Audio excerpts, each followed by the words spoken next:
شاء اللہ من الصابرین۔ صدق اللہ العظیم۔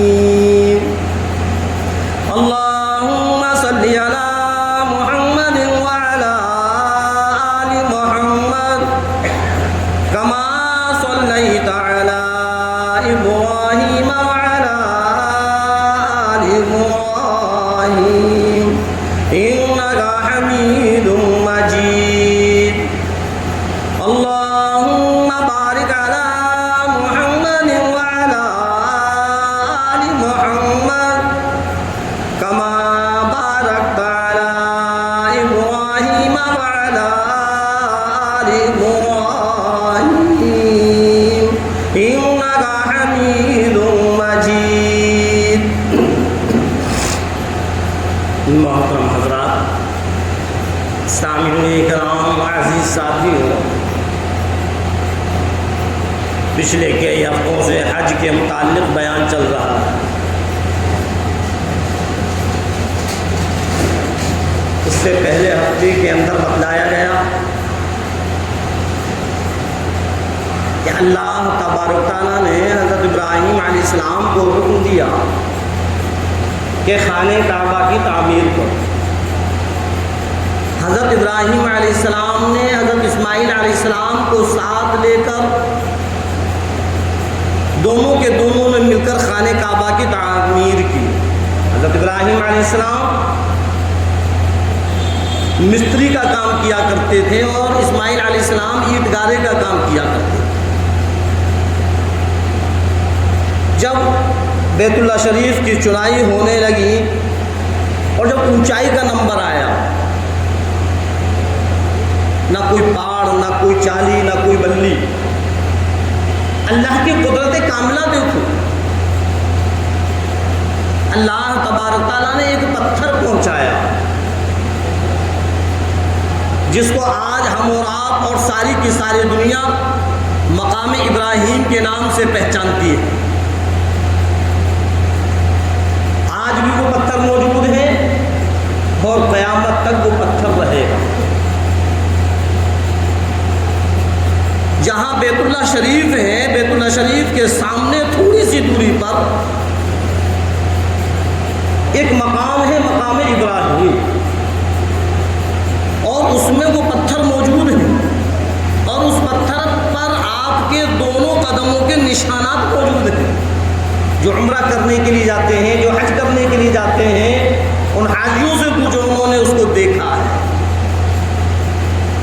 اور یوں فرمایا پروردگار عالم نے وَاتَّخِذُوا مِن مَّقَامِ إِبْرَاهِيمَ مُصَلًّى، کہ جب تم بیت اللہ شریف جاؤ، جب تم وہاں کا طواف کرنے کے لیے جاؤ، جب تم حج کرنے کے لیے جاؤ، جب عمرہ کرنے کے لیے جاؤ، وَاتَّخِذُوا مِن مَّقَامِ إِبْرَاهِيمَ مُصَلًّى، تو حضرت ابراہیم علیہ السلام کے وہ قدموں کے نشان جو مقام ابراہیم سے مشہور ہیں، وہاں 2 رکعت نماز ضرور پڑھنا۔ ہر حاجی پڑھتا ہے، جو بھی طواف کرے گا، طواف کرنے کے بعد وہاں مقام ابراہیم پر 2 رکعت نماز پڑھنا ہے۔ اللہ تبارک تعالیٰ کا حکم ہے، اللہ رب العزت نے قیامت تک کے لیے اس مقام ابراہیم پر 2 رکعت نماز پڑھنے کے لیے فرما دیا کہ میرے ابراہیم کے اس قدموں کے نشان کو مت بھولنا، اس پتھر کو مت بھولنا۔ یہ پتھر کوئی ایسا ویسا پتھر نہیں ہے۔ اس حرم شریف کے اندر 2 ہی پتھر ہیں، ایک حجر اسود ہے اور ایک مقام ابراہیم۔ حجر اسود وہ بیت اللہ شریف کے اندر لگا ہوا ہے، اور لکھا ہوا ہے کہ جب لوگ اس کا بوسہ دیتے ہیں، اس کا بوسہ لیتے ہیں، جب اس حجر اسود کو چومتے ہیں تو اللہ تبارک تعالیٰ اس کے چومنے کی وجہ سے اس کے گناہوں کو معاف کر دیتا ہے، وہ اس کے گناہوں کو چوس لیتا ہے۔ بڑا اونچا مقام ہے اس پتھر کا، وہ حجر اسود ہے اور یہ مقام ابراہیم ہے، دونوں الگ الگ ہیں۔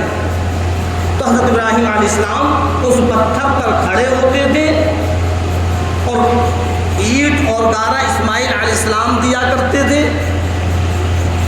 اوپر اپنے آپ ہو جایا کرتا تھا، جب وہ اینٹ گارا ختم ہو جاتا تھا تو پتھر خود بخود نیچے آ جایا کرتا تھا۔ یہ سب اللہ کا نظام ہے۔ اس طریقے سے بیت اللہ شریف کی تعمیر ہوئی۔ پھر اللہ رب العزت نے فرمایا، اور ہاں ادھر دونوں کے دونوں اللہ کے حکم کو پورا کر رہے ہیں اور اللہ سے کہہ رہے ہیں ربنا تقبل منا انک انت السمیع العلیم، اے اللہ اس کو قبول فرما، آپ تو سننے والے ہیں، جاننے والے ہیں، آپ کے حکم کو ہم پورا کر رہے ہیں، اس کو قبول فرما۔ جب وہ تعمیر مکمل ہو گئی تب اللہ نے فرمایا ابراہیم اب لوگوں کو بلا حج کرنے کے لیے۔ اے اللہ میری آواز کہاں پہنچے گی؟ فرمایا پروردگار عالم نے ابراہیم آواز کا دینا تمہارا کام، دنیا کے گوشے گوشے میں ہر ایک کے کاموں کے اندر اس آواز کو پہنچانا میرا کام۔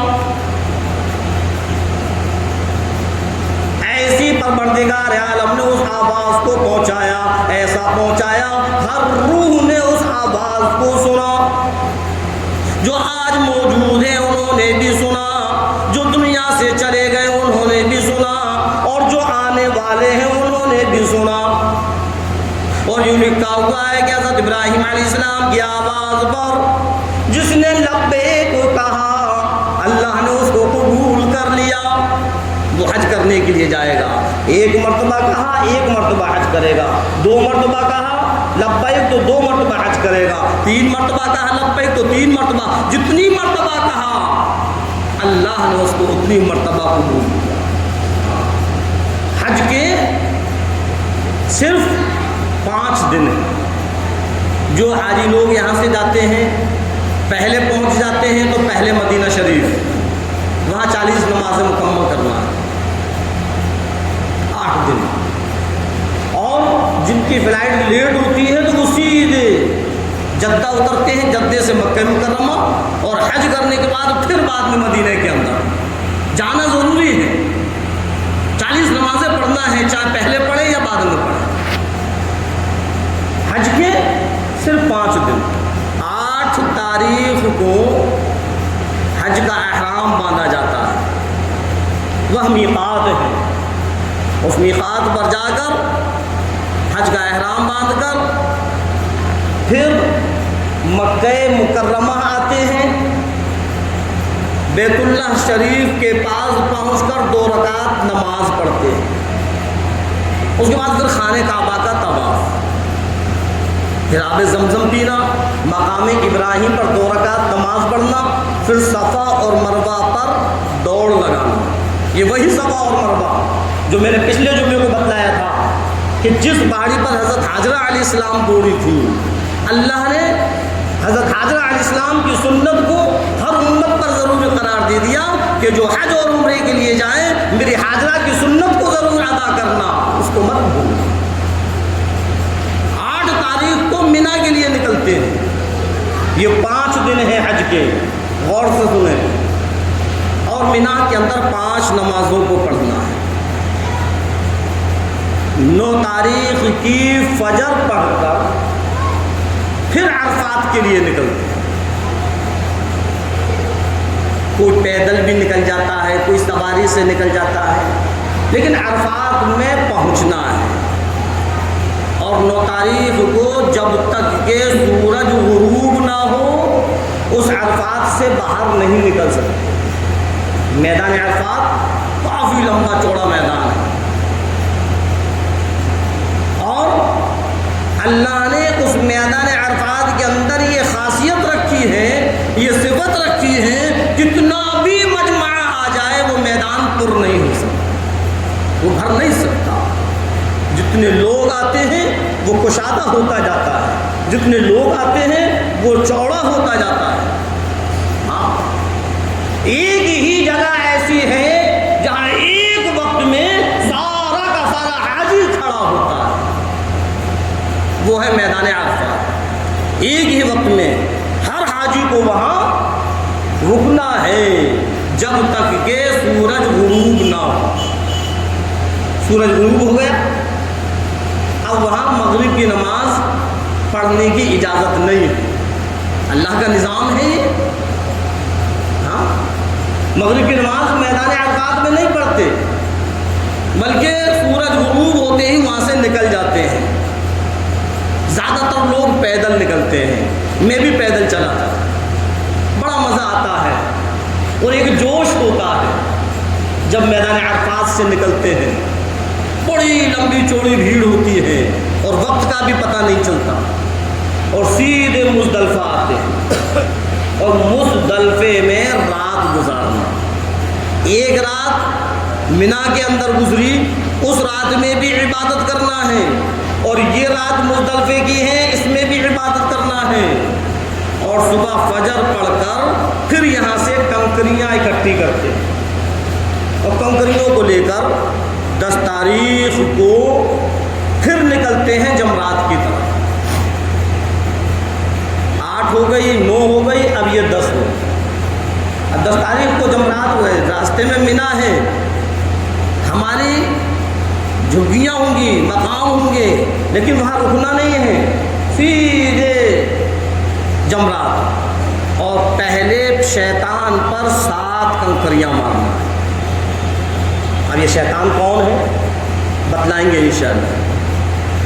اس کے بعد پھر اپنی قربانی کرنا ہے۔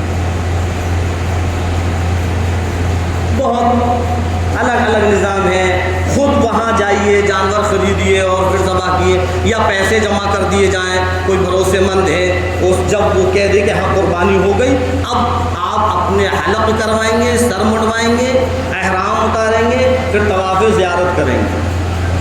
اب 11 اور 12 ان دونوں دنوں کے اندر پھر آئیں گے منا، اور وہاں تینوں شیطانوں کو 7 کنکریاں ماریں۔ اگر 13 تاریخ کو ہم وہاں، اگر 12 تاریخ کو سورج نکلنے سے پہلے نکل جاتے تو ٹھیک ہے، ورنہ 13 تاریخ کو بھی مارنا ہے۔ یہ 5 دن حج کے۔ قربانی کیا ہے یہ جو اللہ رب العزت فرما رہا ہے کہ قربانی کرو، قربانی کرو؟ کیا ہے قربانی؟ حضرت ابراہیم علیہ السلام کی سنت ہے۔ حضرت ابراہیم علیہ السلام کو اللہ تبارک تعالیٰ نے خواب کے اندر بتلایا، اے ابراہیم، تم جس سے محبت کرتے ہو اس کو اللہ کے راستے میں قربان کرو۔ حضرت ابراہیم علیہ السلام اللہ کے نبی ہیں، پیغمبر ہیں، اور ایسے نبی کہ اللہ نے خلیل کا لقب دیا۔ فرمایا پروردگار عالم نے ابراہیم جس سے تم کو محبت ہے اس کو اللہ کے راستے میں قربان کرو۔ ابراہیم علیہ السلام اٹھتے ہیں، سو اونٹ قربان کر دیتے ہیں۔ دوسرے دن پروردگار عالم نے پھر فرمایا ابراہیم جس سے زیادہ محبت کرتے ہو اس کو اللہ کے راستے میں قربان کرو۔ پھر ابراہیم علیہ السلام نے 100 اونٹ قربان کر دیے۔ ارشاد فرمایا پروردگار عالم نے ابراہیم سب سے زیادہ جو تم کو عزیز ہے، سب سے زیادہ جس سے محبت ہے اس کو اللہ کے راستے میں قربان کرو۔ حضرت ابراہیم علیہ السلام نہیں سمجھتے، پھر 100 اونٹ قربان کر دیے۔ پھر پروردگار عالم نے صاف نام لے کر فرمایا ابراہیم تم سمجھتے نہیں، تم جانتے نہیں میں تم سے کیا چیز مانگ رہا ہوں۔ ابراہیم اپنے لخت جگر، اپنے نور نظر اسماعیل علیہ السلام کو اللہ کے راستے میں قربان کرو۔ اتنا بڑا امتحان، اتنی بڑی آزمائش، بڑی مدتوں کے بعد، بڑی تمناؤں کے بعد، بڑی آرزوؤں کے بعد اللہ تبارک تعالیٰ نے ایک اولاد دی، اسماعیل علیہ السلام کو گود میں ڈالا۔ پہلے اللہ نے حکم دیا کہ اس اسماعیل کو اور ہاجرہ کو دونوں کے دونوں کو بیابان جنگل میں چھوڑ آؤ۔ ابراہیم علیہ السلام نے کہا منظور ہے اور بیابان جنگل میں چھوڑ دیا۔ اللہ نے فرمایا ابراہیم تم امتحان میں کامیاب ہو، لیکن دوسرا امتحان تو اور بھی سخت۔ اے میرے خلیل، اے ابراہیم علیہ السلام، اپنے لخت جگر کو، اپنے نور نظر سب سے زیادہ عزیز ہے، جو تمہارا محبوب ہے، جس سے تم کو لگاؤ ہے، جو تمہارا نور نظر ہے، جو تمہارے جگر کا ٹکڑا ہے، اے ابراہیم میں اس کو قربان کرنے کا حکم دیتا ہوں۔ اللہ کے نبی ہیں، اللہ کا حکم کیسے ٹکرا ہے؟ حضرت ابراہیم علیہ السلام حضرت حاجرہ علیہ السلام کے پاس پہنچے اور حضرت حاجرہ علیہ السلام سے کہا، سچ سچ نہیں بتایا، ماں کی ممتا کہیں روک نہ دے۔ ماں کی ممتا ہوتی ہے نا، ماں اپنی اولاد سے بہت محبت کرتی ہے، محبت باپ کو بھی ہے، محبت ماں کو بھی ہے، لیکن ماں کی محبت ایسی ہے کہ اپنے اولاد کے بدن پر ایک زخم بھی برداشت نہیں کرتی۔ حضرت ابراہیم علیہ السلام نے یہ سوچا کہ اگر میں نے حاجرہ کو بتلا دیا، کہیں ایسا نہ ہو کہ ماں کی ممتا ابھر آئے اور اللہ کے حکم کو پورا کرنے میں دیر ہو جائے۔ اس لیے حضرت حاجرہ علیہ السلام سے کہا ہے، حاجرہ آج ہمارے نور نظر کو، لخت جگر کو تیار کرو۔ ابراہیم کس لیے؟ اے حاجرہ آج دعوت میں لے جائیں گے۔ اماں جان بھی خوش ہے اور وہ بچہ بھی خوش ہے کہ آج ابا کے ساتھ دعوت کے لیے جانا ہے۔ جلدی جلدی نہلایا، دہلایا، کپڑے پہنائے، صاف ستھرے کپڑے پہنا کر، نہلا کر تیار کر دیا۔ ابراہیم لو، یہ اسماعیل تیار ہے۔ ادھر وہ ان کو نہلا رہی ہیں، ان کو کپڑے پہنا رہی ہیں، ادھر ابراہیم علیہ السلام اپنی چھری کو تیز کر رہے ہیں، رسی کو ڈھونڈ رہے ہیں، چھری کو اور رسی کو اپنے ہاتھوں میں چھپا لیا، اپنی آستینوں میں چھپا لیا، کہیں بیٹی کی نظر نہ پڑ جائے، کہیں اماں کی نظر نہ پڑ جائے، کہیں اللہ کے حکم کو پورا کرنے میں دیر نہ ہو جائے۔ نہ اماں کو خبر، نہ بیٹے کو خبر۔ ابراہیم کا مقصد کیا ہے؟ ابراہیم کیا چاہتے ہیں یہ تو اللہ کو معلوم ہے، ابراہیم کو معلوم ہے، کسی اور کو نہیں۔ حضرت ابراہیم علیہ السلام نے فرمایا، حاجرہ لاؤ، اسماعیل کہاں ہے؟ لو، یہ تیار ہے، اور اپنے ابا جان کے ساتھ خوشی خوشی چلنے لگے۔ پتہ نہیں ہے کہ کیا ہوگا، وہ تو یہ سمجھ رہے ہیں کہ دعوت میں جا رہے ہیں۔ جب حضرت ابراہیم علیہ السلام کے ساتھ حضرت اسماعیل علیہ السلام خوشی خوشی جانے لگے، شیطان کو فکر ہوئی، یہ کیا ہوا؟ یہ تو اللہ کے حکم کو پورا کرنے لگے، کیسے روکا جائے؟ دوڑا دوڑا حضرت حاجرہ علیہ السلام کے پاس آیا۔ ماں ہے، ماں کی ممتا ابھر آئے گی اور وہ روک لیں گی، اس لیے حضرت حاجرہ علیہ السلام کو آ کر بہکایا ہے۔ حاجرہ تم جانتی نہیں، بڑی بھولی ہو، تم کو پتہ نہیں اسماعیل کہاں ہے؟ حضرت حاجرہ علیہ السلام نے کہا کہ اپنا ابا جان کے ساتھ دعوت کھانے گئے ہیں۔ شیطان کہنے لگے، حاجرہ تم کو پتہ نہیں، وہ تو ذبح کرنے کے لیے لے گئے۔ حضرت حاجرہ علیہ السلام کہنے لگی، ایسے بھلا کون کر سکتا ہے؟ کیا باپ اپنے بیٹے کو ذبح کر سکتا ہے؟ اے حاجرہ تم کو پتہ نہیں، وہ ذبح کرنے کے لیے لے گئے، اللہ کا حکم ہے۔ آخر وہ بھی نبی کی بیوی تھی۔ جب شیطان نے کہا کہ اللہ کا حکم ہے، حضرت حاجرہ علیہ السلام کہنے لگی، اگر اللہ کا حکم ہے تو ہٹ جا پیچھے کو، میرا ایک اسماعیل کیا، اگر 100 اسماعیل بھی ہوتے تو میں خوشی خوشی اللہ کے راہ میں قربان کر دیتی۔ اب شیطان نے یہ سوچا کہ یہاں تو چال نہیں چلی، اب کیا کرے؟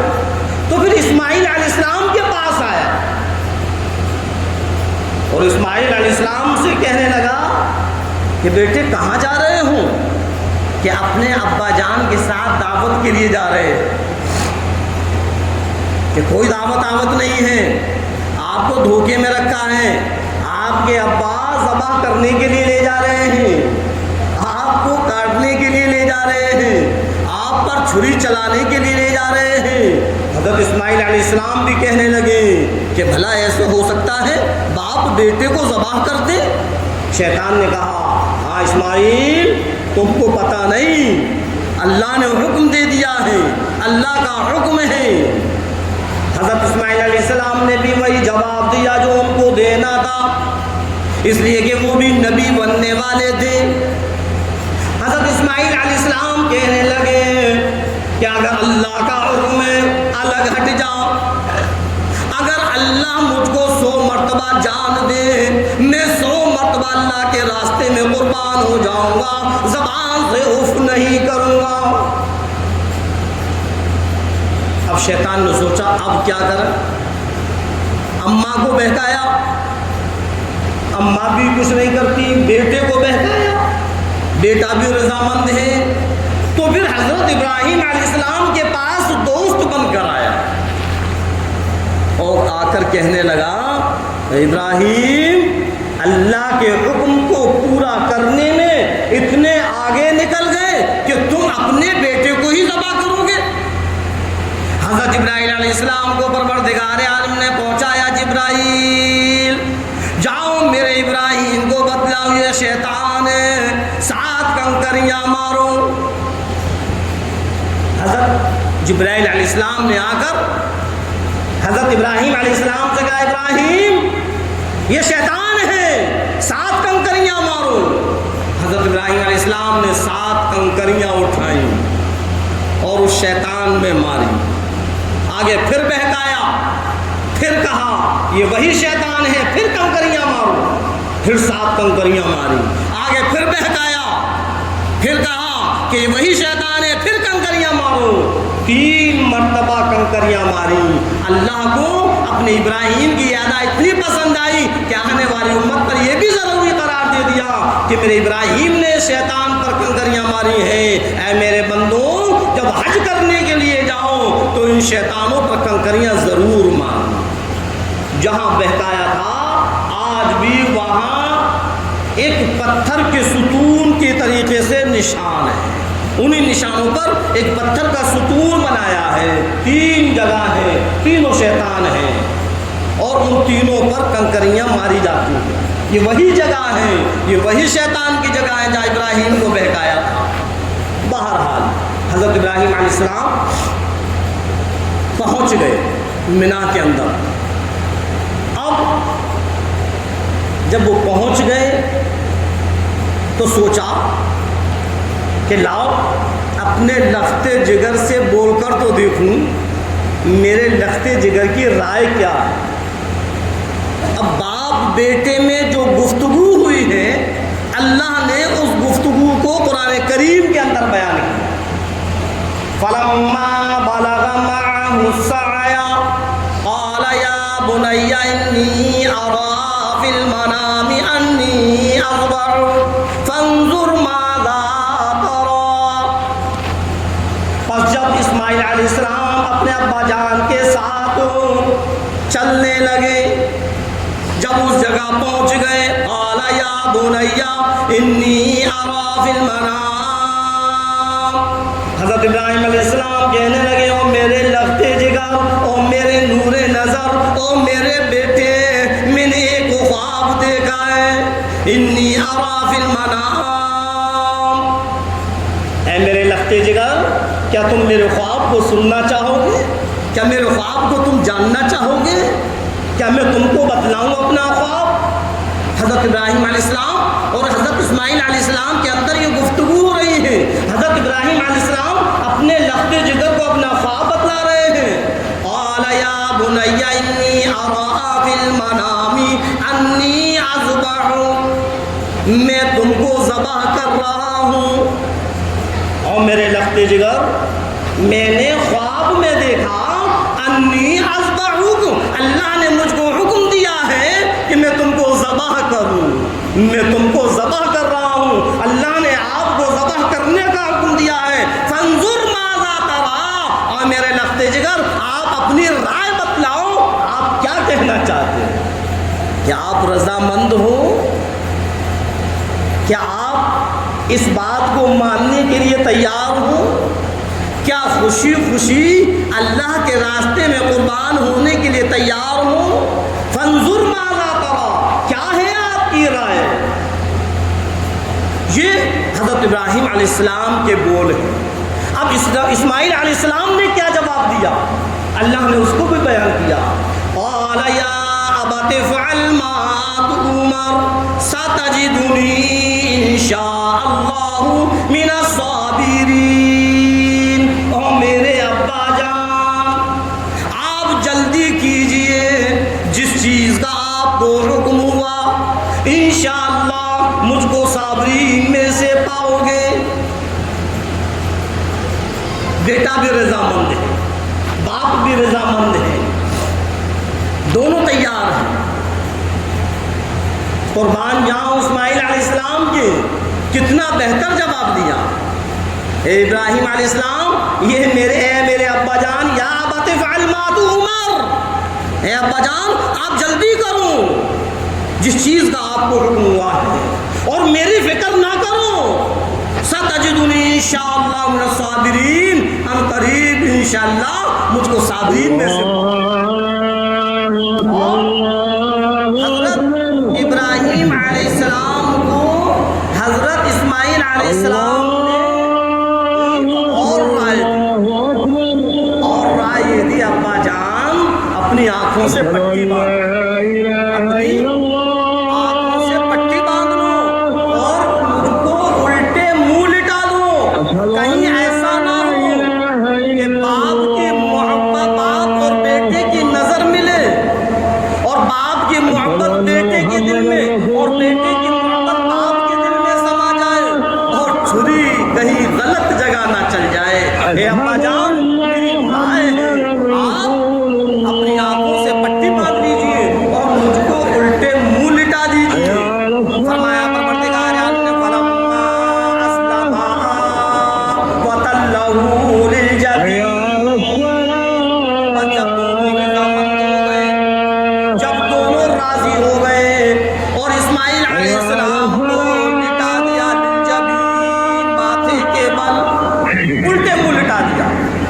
اب چھری کو حضرت ابراہیم علیہ السلام نے اپنے ہاتھ میں پکڑا اور حضرت اسماعیل علیہ السلام کی گردن مبارک پر چھری چلانا شروع کی، پوری کی پوری طاقت لگا دی، لیکن چھری نہیں کاٹتی، چھری نہیں کاٹتی۔ ادھر اسماعیل علیہ السلام بھی پریشان ہے، ادھر ابراہیم علیہ السلام بھی پریشان ہے، کیا ہوا، یہ چھری کاٹتی کیوں نہیں؟ اسماعیل علیہ السلام کہنے لگے ابا جان کہاں گئی آپ کی طاقت، اس چھری پر ساری کی ساری طاقت لگا دو۔ اے میرے لفتے جگر، میں نے ساری طاقت لگا دی لیکن پھر بھی چھری کام نہیں کرتی۔ حضرت اسماعیل علیہ السلام نے کہا ابراہیم اے میرے ابا جان، اس چھری کی نوک کو میرے حلق کے اندر ڈال دو، تب تو یہ کام کرے گی۔ حضرت ابراہیم علیہ السلام نے چھری کی نوک اندر ڈالی، اللہ کی قدرت کاملہ کہ وہ چھری جو بیٹا تھا اس دستے میں اس بیٹے کے اندر گھس گئی، لیکن وہ حلق کے اندر نہیں پہنچی۔ اے ابا جان کیا معاملہ ہے، یہ چھری کام نہیں کر رہی، کہیں اللہ ناراض نہ ہو جائے، کہیں ایسا تو نہیں کہ اللہ یہ دیکھنا چاہتا ہو کہ دونوں کی نظر ملے تب ذبح ہو۔ ابا اپنی آنکھوں سے پٹی ہٹاؤ، پٹی کو ہٹایا اور پھر چھری چلائی، لیکن پھر بھی چھری کام نہیں کر رہی۔ حضرت ابراہیم علیہ السلام کو غصہ آ گیا، چھری کو ایک طرف پھینکا اور کہنے لگے چھری، ارے تجھ کو کیا ہوا، تو کاٹتی کیوں نہیں؟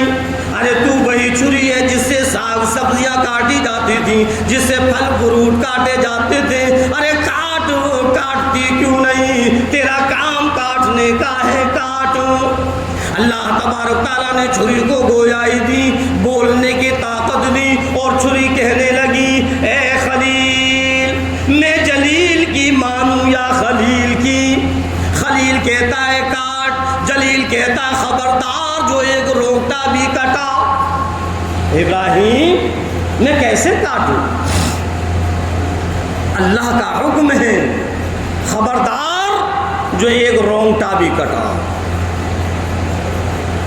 اور چھری کہنے لگی ابراہیم آپ کو پتا نہیں آگ سے تو صرف ایک مرتبہ فرمایا تھا قلنا یا نار کونی بردا وسلاما علی ابراہیم، اور مجھ سے 70 مرتبہ فرما دیا خبردار جو ایک رونگٹا بھی کٹا. اے خلیل میں کیسے کاٹ سکتی ہوں؟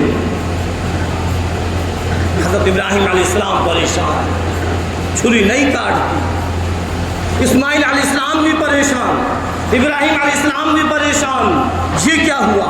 اللہ کا حکم پورا نہیں ہو رہا، چھری اپنا کام نہیں کر رہی. وَنَادَيْنَاهُ أَن يَا إِبْرَاهِيمُ قَدْ صَدَّقْتَ الرُّؤْيَا. اللہ کی طرف سے ندا آ گئی، اللہ نے آواز دی. اللہ نے فرمایا ابراہیم آپ نے اپنا خواب سچ کر دکھلایا. آپ پریشان نہ ہو، آپ حیران نہ ہو، آپ نے اپنا خواب سچ کر دکھلایا. اب یہ میری مرضی میں اسماعیل کی قربانی لوں یا نہ لوں.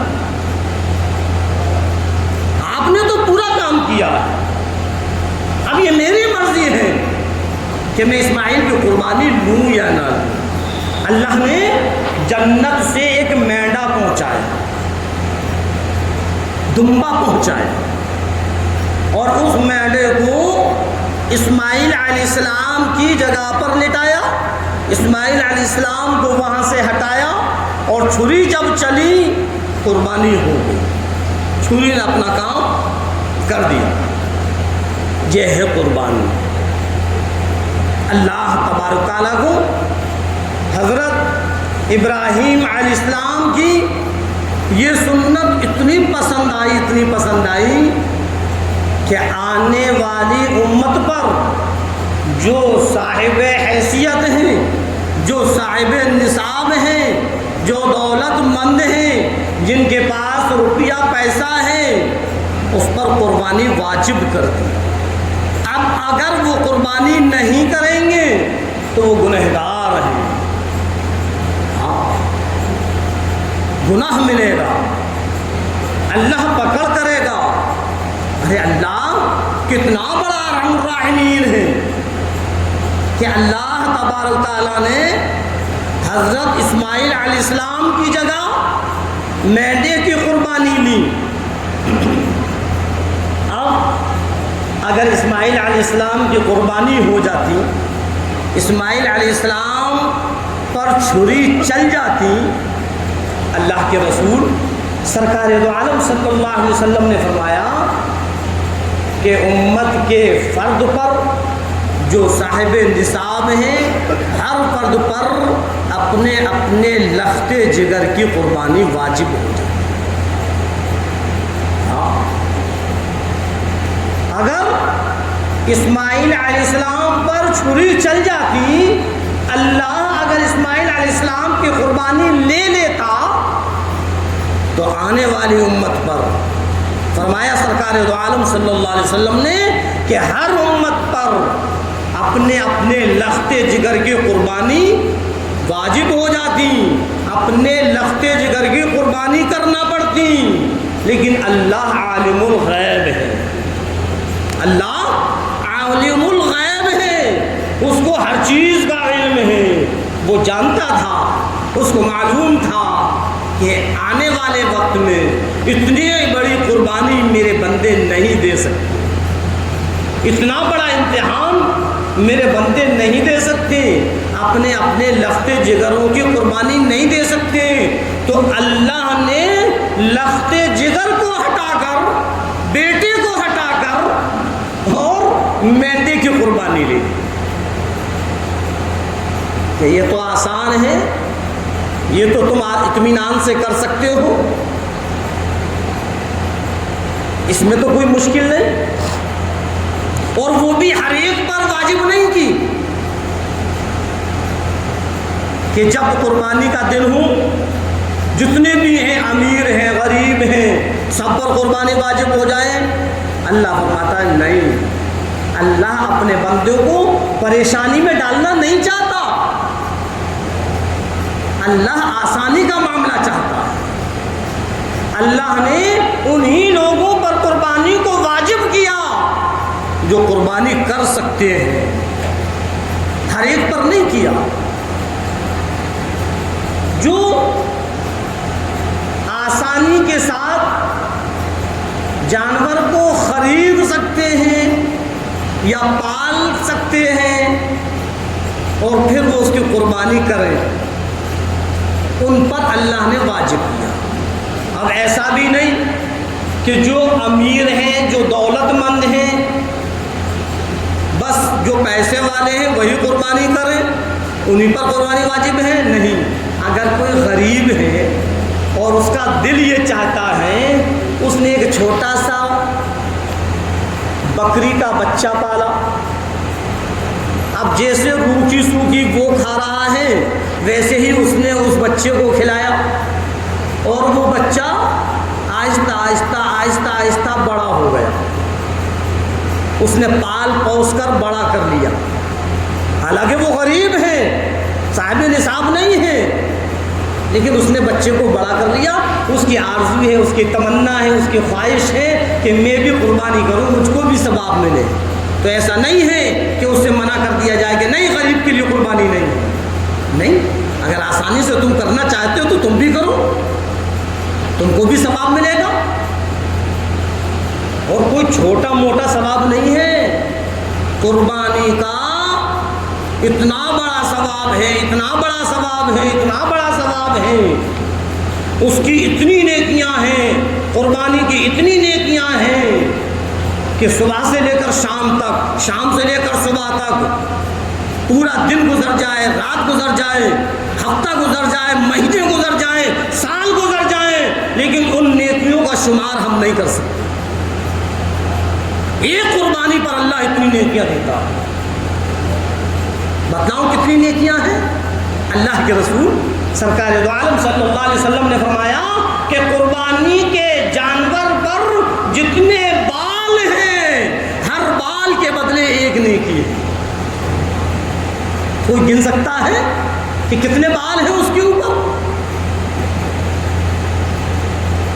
صحابہ کرام نے عرض کیا اے اللہ کے نبی، اور جو بالوں والا جانور نہیں ہے، چلو بکرا ہے بکری ہے اس پر بال ہیں تو بال کے ہر بال کے بدلے میں ایک نیکی ہے، لیکن اگر بال والا نہیں ہے، دمبا ہے بھیڑ ہے اس پر تو اون ہے بال ہے ہی نہیں، تو پھر وہاں کیا نیکی ہے؟ آپ نے فرمایا ہر اون کے بدلے ایک نیکی۔ اب اس کے اوپر کتنی اون ہے؟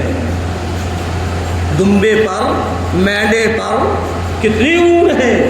اس اون کا بھی شمار نہیں کر سکتے۔ بکرے بکریوں پر، پڈے پر، بھینس پر کتنے بال ہیں، ان بال کا بھی شمار نہیں کر سکتے۔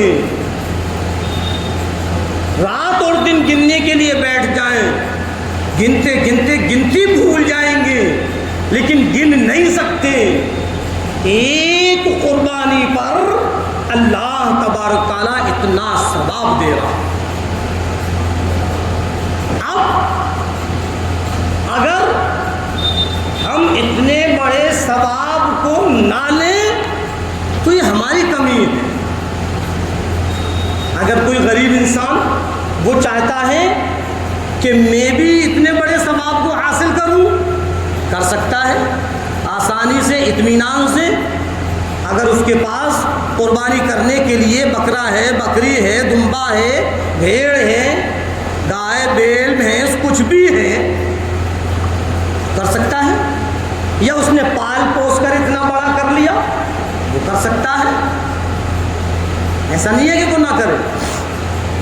ہاں، اب اگر وہ نہیں کرے گا تو کوئی گنہگار نہیں، لیکن امیر انسان جو صاحب نصاب ہے اگر اس نے نہیں کی تو وہ گنہگار ہے، اللہ اس کی پکڑ کرے گا۔ اور بڑے سوچنے کی بات ہے جو ہمارے سرکار امام الانبیاء سرور دو عالم صلی اللہ علیہ وسلم ساری کی ساری امت کے نبی، ساری انسانیت کے نبی، ساری کی ساری کائنات کے نبی، زمین کے نبی، آسمان کے نبی، چاند سورج ستاروں کے نبی، جنگلات کے اندر درختوں کے نبی، سمندر کے قطروں قطروں کے نبی، سارے کے سارے عالم کے نبی کیا کیا کرتے تھے؟ ایک قربانی امت کی طرف سے کیا کرتے تھے۔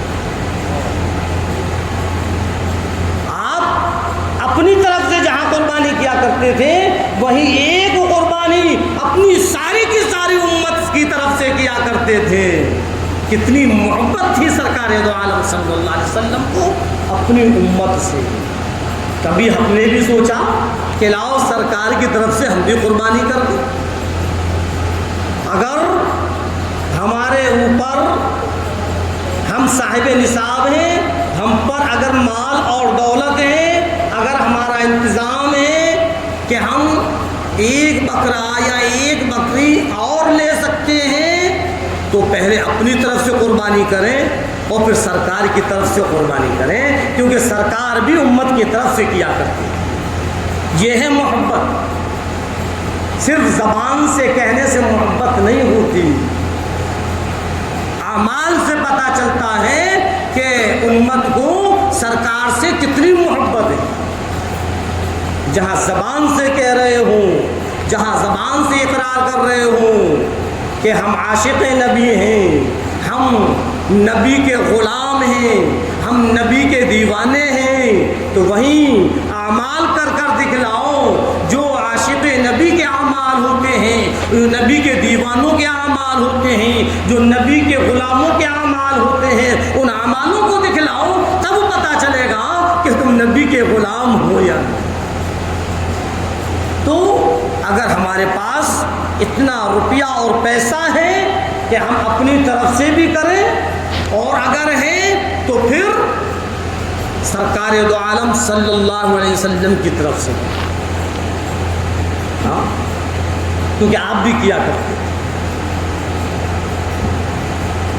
یہ ہمارے اوپر آپ صلی اللہ علیہ وسلم کی محبت کا حق ہے۔ اگر ہم نہیں کریں گے اور ہم پر پیسہ ہے، ہم پر مال ہے، دولت ہے، اس کے باوجود ہم نے نہیں کیا تو کل قیامت کے دن سرکار دو عالم صلی اللہ علیہ وسلم کا جب آمنا سامنا ہوگا ہم کیا جواب دیں گے؟ اگر آپ نے پوچھ لیا اے میرے امتیوں میں تو تم کو کہیں نہیں بھولا، میں نے تو ہر سال اپنی امت کی طرف سے قربانی کی تھی، تم کو کیا ہوا، تم نے میری طرف سے قربانی کیوں نہیں؟ کیا جواب دیں؟ اور قربانی کرنا کوئی مشکل نہیں ہے، ضروری نہیں ہے کہ اگر ہمارے پاس انتظام نہیں ہے تو ہم بکرا ہی لائیں، بکری لائیں، نہیں، اگر اتنا انتظام نہیں ہے تو بکری لے لیں، پٹھ لے لیں، بڑی آسانی سے، بہت سستے میں۔